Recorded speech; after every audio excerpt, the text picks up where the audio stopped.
예레미야 23장 1절부터 8절입니다.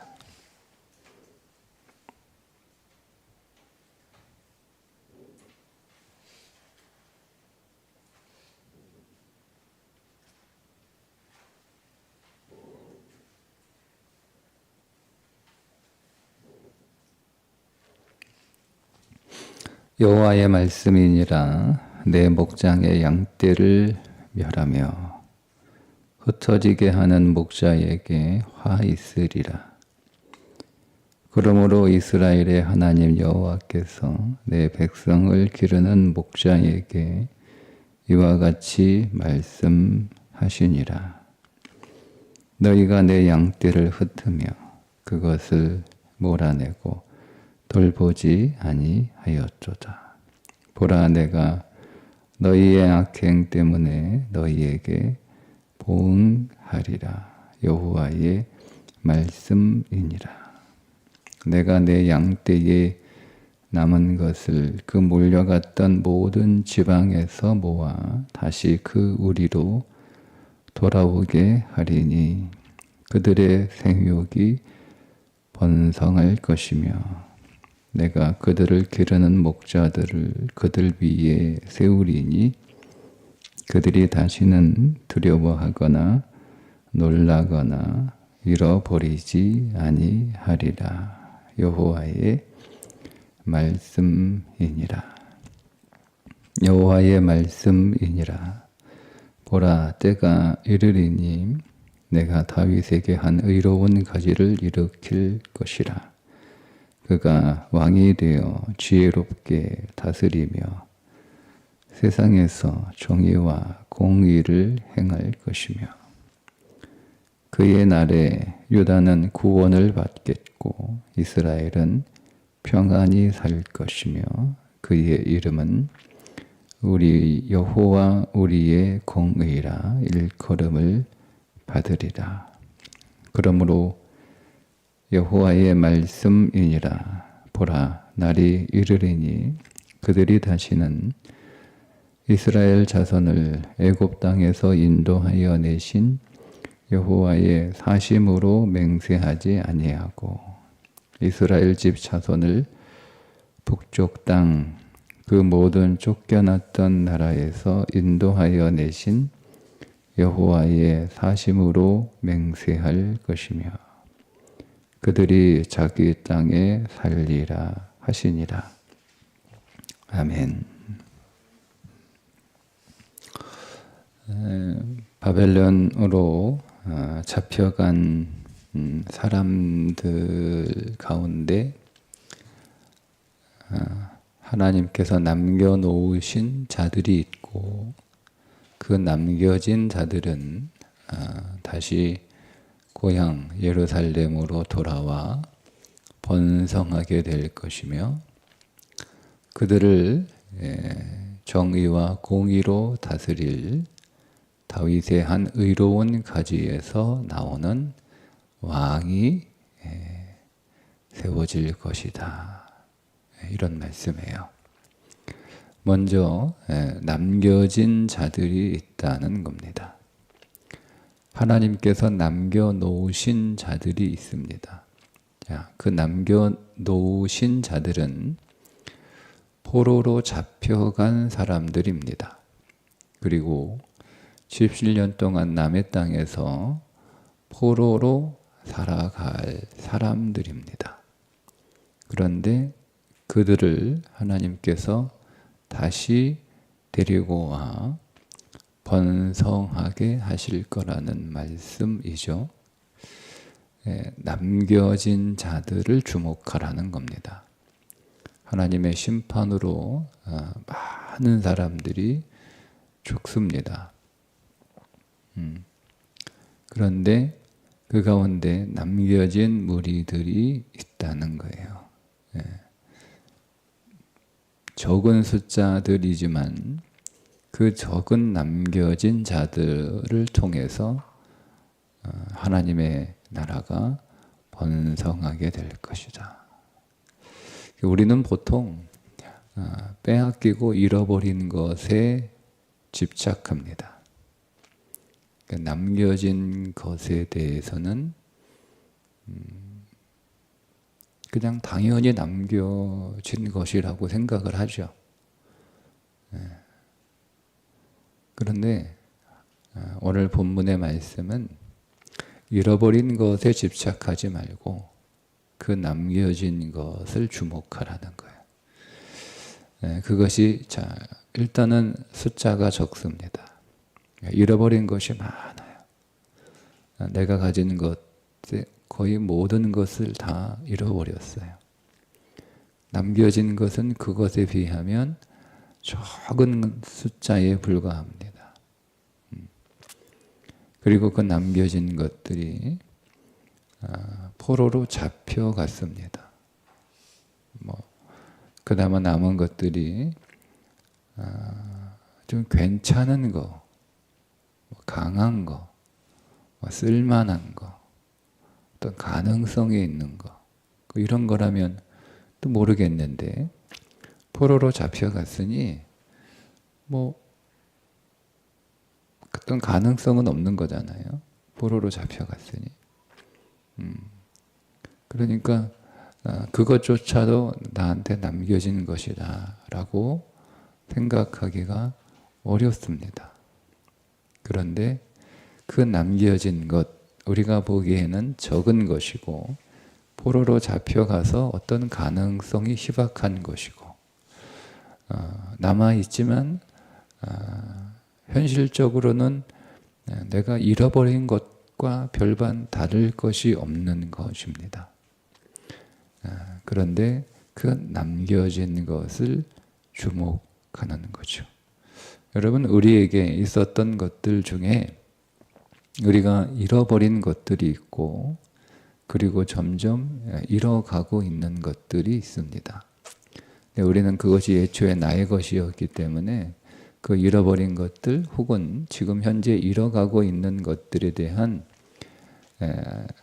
아쉬움이 커서 우리가 그것들을 자꾸 집착하려고 합니다.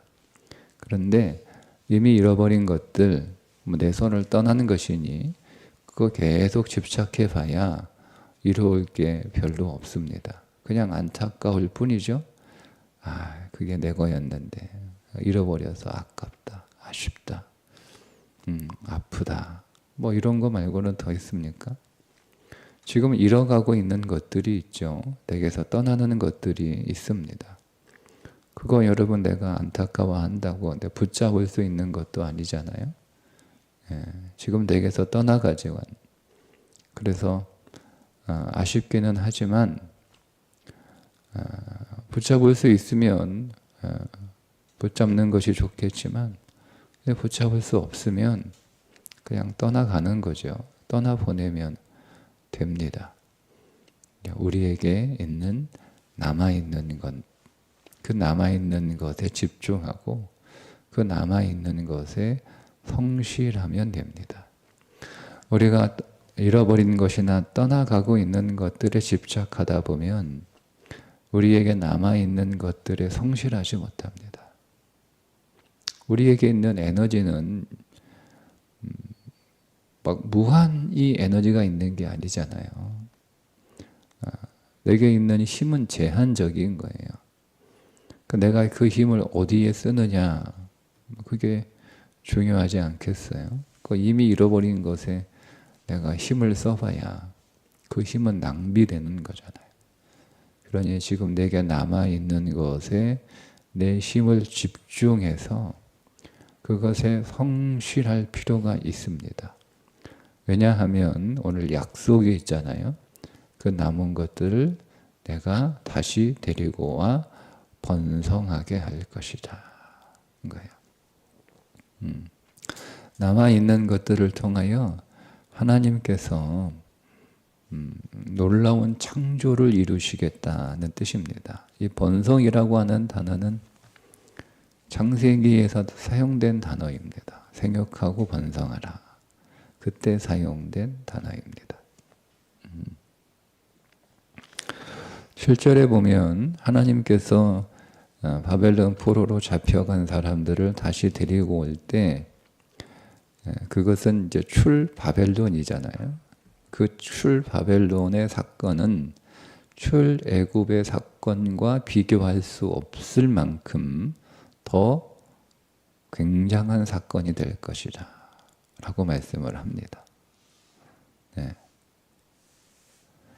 숫자적으로 보면 출애굽한 인구 대략 200만 정도 되는데 남자만 60만 정도 되잖아요. 근데 귀환하는 숫자는 그거에 훨씬 못 미치죠. 네, 뭐 몇만 정도밖에 되지 않아요. 네, 그럼에도 불구하고 바벨론으로부터 다시 돌아오는 남겨진 자들은 그 출애굽 그 사건보다 더 굉장한, 더 위대한 사건이 될 것이다. 그걸 다 잊어버릴 정도로, 생각나지 않을 정도로 위대한 사건이 될 것이다 라고 약속을 하시니까 여러분에게 남겨진 것들이 무엇입니까?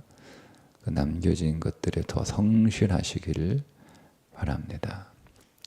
자, 그런데 그 남겨진 것들을 하나님께서 이제 다윗의 한 의로운 가지에서 나올 왕을 세우시는데 그분은 우리가 잘 알고 있는 예수 그리스도입니다.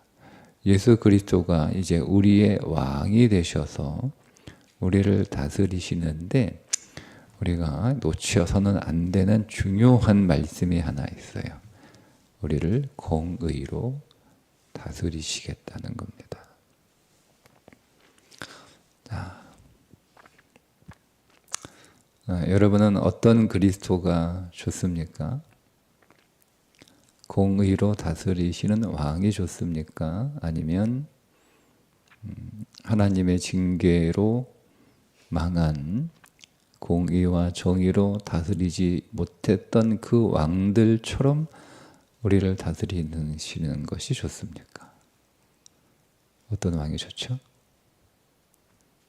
네.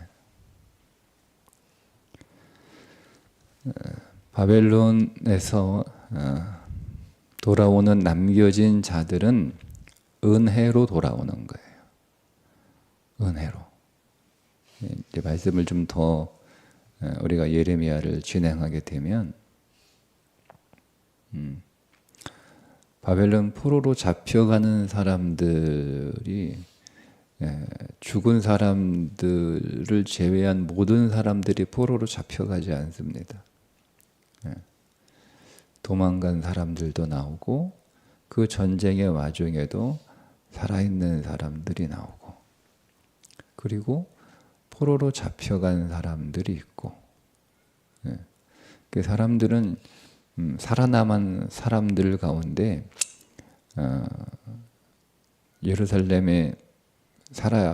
예루살렘에서 살아남은 자들이거나 혹은 전쟁을 피해서 멀리 피난 간 사람들은 포로로 잡혀간 사람들이 불쌍한 사람들이다 이렇게 얘기를 하거든요. 근데 성경은 포로로 잡혀가는 사람이 복받은 사람이다 이렇게 말씀을 하세요. 근데 그들은 왜 포로로 잡혀갔냐? 그게 은혜인 거예요. 포로로 잡혀가는 사람들 중에 또 귀환하는 사람들은 또 그렇게 많지 않아요. 근데 그렇게 귀환하는 사람들은 어떻게 선택되었는가? 그러니까 은혜로 선택된 거예요. 그러니까 은혜예요. 자, 은혜로 바벨론이라고 하는 세상에서 구원받았습니다. 그래서 이제 하나님의 도성 예루살렘으로 돌아와 거기에서 다시 생활하게 되는데 그렇게 바벨론 세상에서 은혜로 구원받은 하나님의 백성들은 거기에 한 의로운 왕이 다스리시는데 그 왕은 공의로 다스리는 왕이라는 거죠. 공의로 다스리는 왕. 여러분 이 세상이 어떤 세상이 됐으면 좋겠어요? 저는 이 세상이 공의로운 세상이 되었으면 좋겠습니다.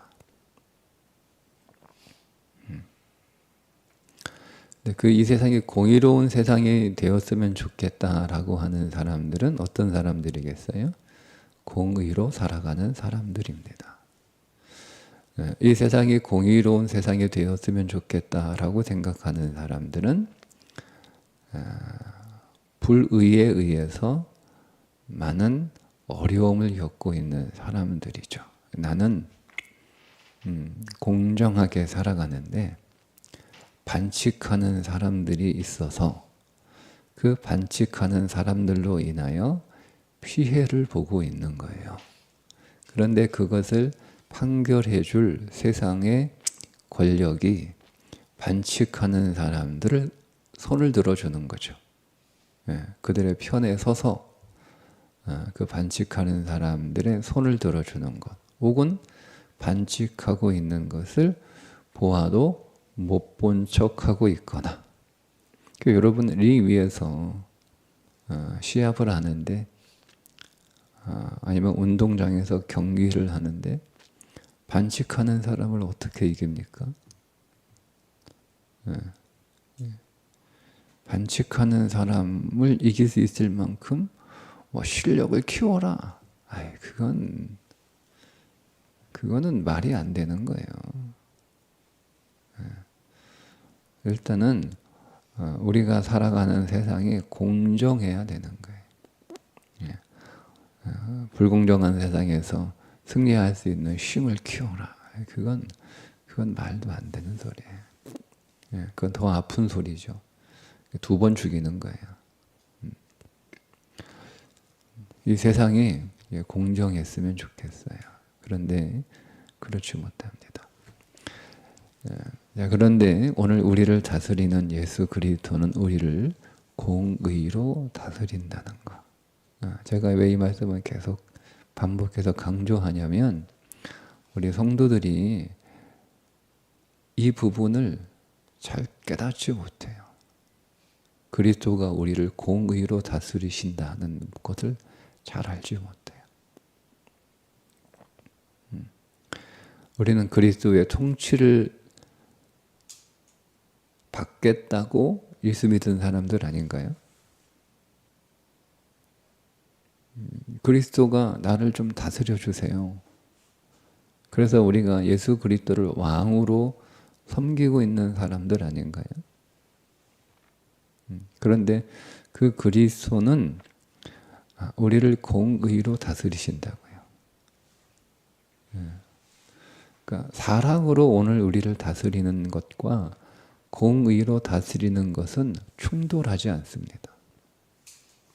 근데 우리는 그것을 충돌하는 것이다고 생각을 할 수도 있어요. 잘못 이해하면. 그리스도는 우리를 사랑으로 다스리시면서 동시에 공의로 다스리십니다. 근데 이 2개는 충돌하지 않습니다. 그러니 오늘 우리는 그리스도의 사랑의 다스림을 받을 뿐만 아니라 그리스도의 공의의 다스림을 받고 있다는 사실을 꼭 기억해야 됩니다. 그러면 우리는 그리스도의 공의에 맞게 살지 않으면 그리스도의 사랑을 받을 수 없습니다. 그리스도의 사랑이라고 하는 것은 공의롭지 못한 사람을 그냥 눈 감아주는 게 사랑이 아니에요. 여러분, 그러면 예수님이 십자가에서 왜 죽으셨어요? 하나님 그냥 눈 감아주시면 되지.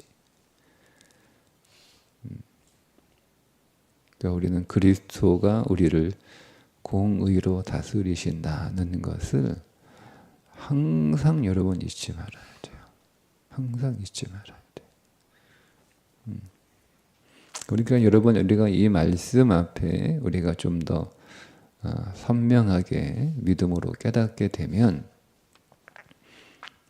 우리의 삶에 우리가 보지 못했던 부분들을 우리가 볼 수 있게 되고, 우리가 살았던 삶과는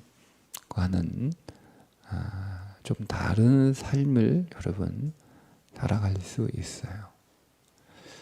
우리가 믿음에서 종종 실패하는 일들이 나오는데 그 부분이 이 공의로 다스리시는 예수 그리스도를 우리가 잘 알지 못하기 때문에 일어나는 일들이 많습니다. 여러분, 그리스도가 우리를 사랑하시지만 또한 우리를 공의로 대하신다는 것을 꼭 기억하세요. 그래야 하나님께서 세상을 심판하실 때 그분의 심판이 의로운 심판이 될 수 있어요. 여러분, 하나님이 세상을 심판하시는데 예수 믿지 않은 사람들이, 예수 믿는 사람들, 하나님 저 사람이 나보다 더 못 살았는데 어떻게 나한테 이럴 수 있어요? 이렇게 하면 안 되잖아요. 안 되잖아요. 그러니까 우리는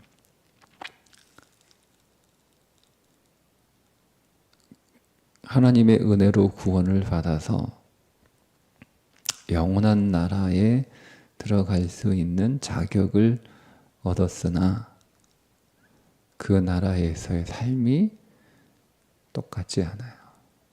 공의로 달라지는 거예요. 은혜로 구원을 받았으나, 그렇죠? 은혜로 바벨론 세상에서 하나님의 도성으로 다시 돌아왔으나 그 도성에 살고 있는 사람들은 하나님의 공의에 따라서 그 공의에 순종하여 살아야 하나님의 복을 받는 삶이 되는 것이지,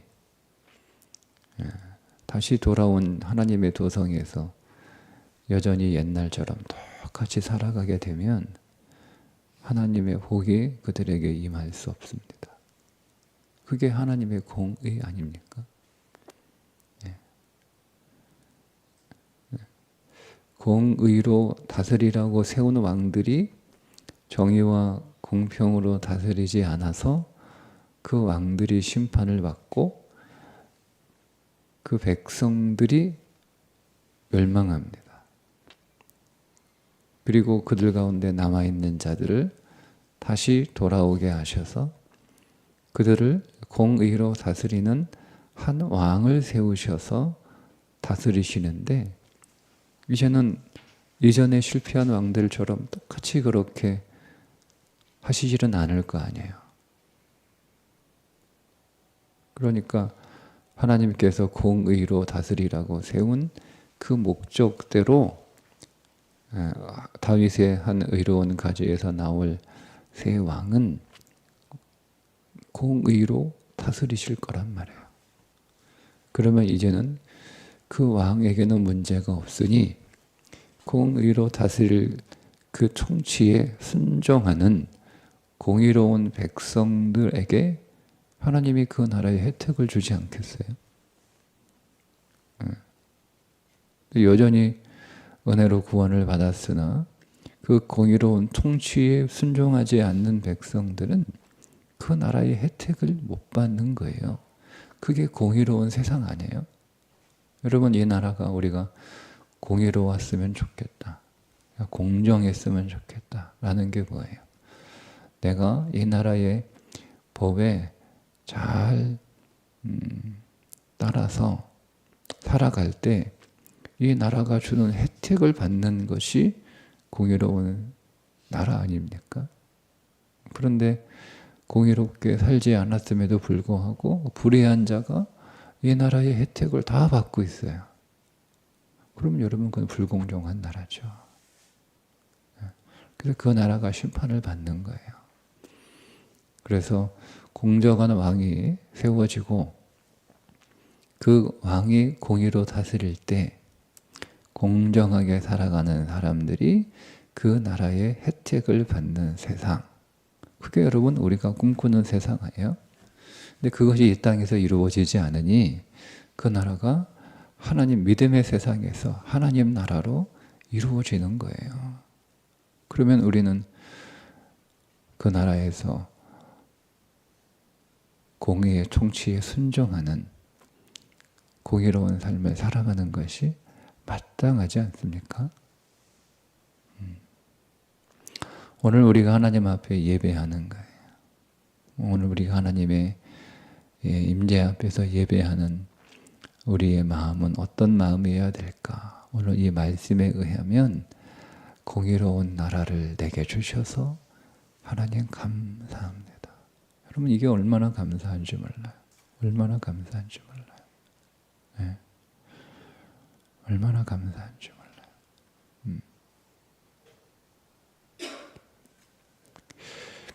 네, 조금 뭐 이렇게 약간 벗어난 내용일 수 있겠는데 이 공정이라고 하는 개념에서 그 우리나라 영어 수학 1타 강사가 이제 학생들을 이렇게 코칭해주는 그런 프로그램이 있잖아요. 네, 제가 그것을 보면서 좀 도전을 많이 받는데 목사가 저 정도의 전문가는 돼야 되는데 목사가 1타 목사가 돼야 되는데 네, 뭐 그런 도전들을 좀 받습니다. 네, 그런 걸 이렇게 보면서 느껴지는 생각이 뭐냐면 학교가 공정하지 않은 거예요. 그냥 공정하게 초등학교 들어가서 초등학교 학교 생활만 열심히 하면 되는 거 아니에요? 근데 학원 보내는 게 불공정한 거예요. 그건 페어하지 않는 거예요. 왜냐하면 학원을 보낼 수 있는 능력과 힘을 가지고 있는 사람들만 학원에 가는 거잖아요. 불공정한 거죠. 여러분 억울하지 않습니까? 네? 네. 대치동에 살고 있으면 내가 더 좋은 그 시험 준비를 할 수 있는데 내가 저기 대구 시골에 살고 있으니까 불공정한 거잖아요. 그러니까 학교만 열심히 다니고 그 수업만 잘 성실하게 듣고 그래서 자기가 집에 돌아가서 자기 열심으로 복습하고 또 예습하고 이런 게 공정한 학교잖아요. 그런데 선행을 하잖아요. 선행. 이거 불공정한 거예요. 그거 왜 선행하죠? 네. 불공정한 거예요. 네. 캐나다인가 살고 있는 친구가 불공정하다는 거. 우리나라는 그런 거 없다는 거. 네. 그거 왜 그렇게 반칙하냐 이거지. 그게 불공정한 거예요, 여러분. 그러니까 자기 실력으로 살아가는 게 아니잖아요. 사람은 자기에게 주어진 자기의 능력으로 살아가야 되는 게 그게 공정한 거 아니에요? 근데 여러분 부모 실력으로 살아가는 거 아닙니까? 부모의 힘을 빌려서. 네, 그럼 불공정한 거죠. 네, 그런 생각을 잠시 했어요. 불공정하구나. 우리 아이들이 어릴 때부터 불공정한 룰을 공정한 룰인 것처럼 마치 당연한 것처럼 그렇게 여기고 살아가는구나. 그렇게 불공정한 룰에서 소위 말하는 성공한 아이들이 이 세상에 리더의 자리에 서 있을 텐데 과연 그 나라가 공정한 나라가 될 수 있을까? 저는 없다고 봅니다. 그래서 한편으로는 좀 안타까운 마음이 들어요. 그래서 우리가 공정한 하나님 나라를 소망하고 그 나라의 일원이 되기 위해서 예수 그리스도를 믿은 것이고 그리고 오늘 우리가 그 나라가 오늘 우리의 삶 가운데 이루어지기를 간절히 구하며 살아가는 것이 믿음 생활이잖아요. 그러니 우리는 그 믿음대로 우리가 살아가는 보이지 않는 이 믿음의 세계에서 하나님 나라의 백성에서 우리는 천국 시민으로 공정하신 예수 그리스도를 오늘 우리의 왕으로 모시고 우리는 그분이 공정대로 오늘을 공정하게 살아가는 것. 그래서 그 나라를 우리에게 주신 것이 너무 감사한 거죠. 그 공정한 나라의 백성이 되는 것이 너무 감사해서 은혜로 그 나라의 백성이 되게 하신 하나님을 찬양하는 것이 오늘의 예배이었으면 좋겠습니다. 하나님 앞에 다시 한번 하나님, 내가 그렇게 소망하는 공정한 나라의 백성이 되었으니 공정한 믿음의 삶을 살 수 있도록 우리에게 힘과 능력을 달라고 또 구하는 예배가 될 수 있기를 주님의 이름으로 축복합니다. 기도하겠습니다. 하나님, 우리를 정의와 공의로 다스려 주셔서 감사합니다. 하나님의 정의와 공의가 오늘 우리의 더 큰 기쁨이 되게 하시고 그 하나님의 다스리심 앞에 더 순종하는 삶을 살아감으로 그 나라의 혜택을 더 많이 받는 지혜로운 믿음의 삶을 살게 하여 주옵소서. 예수님의 이름으로 기도합니다. 아멘.